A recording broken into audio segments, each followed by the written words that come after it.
ठीक है। फलाद का लोड है, ये सिवान चले जाएगा, ठीक है। हई चलेगा, बचतपुर चले जाएगा, ठीक है। तो ये दिन आपको देखिए अपराध का पेट्रोल पंप है भाई, आपको दिखाते हैं वीडियो में बने पेट्रोल पंप है देखिए, काफ़ी बहुत भीड़ होता है, काफ़ी भीड़ है, देख सकते हैं लोगन भी बहुत ज़्यादा है। ये अपराध का पेट्रोल पंप है। तो भाई लोग आप कमेंट कर रहे थे कि अपराध का पेट्रोल पंप जैसे एक बनाओ, तो भाई मैं आ गया हूँ आप लोग के वीडियो बनाने के लिए। तो देखिए अपराध के ये पेट्रोल पंप है, बहुत भीड़ रहता है। और देखिए कितना आज लोगन है, आज सबसे ज़्यादा भीड़ है।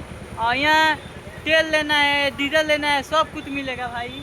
भाई के लिए चलते हैं, क्या क्या है भाई, डीजल मिलेगा ना, पेट्रोल सब कुछ मिलेगा। आपको कहीं जाने की जरूरत नहीं, कहीं जाइए ना, आइए और पेट्रोल पंप पर लेके जाइए। पे देख सकते हैं पूरे लाइन से ढेर गाड़ी लगा हुआ है। तो मैं अभी ये वीडियो कर रहा सोचे कि आपको दिखा दें अपराध का पेट्रोल पंप, ऐसे वीडियो बनाए हैं, यहाँ वीडियो शूट करने आए थे।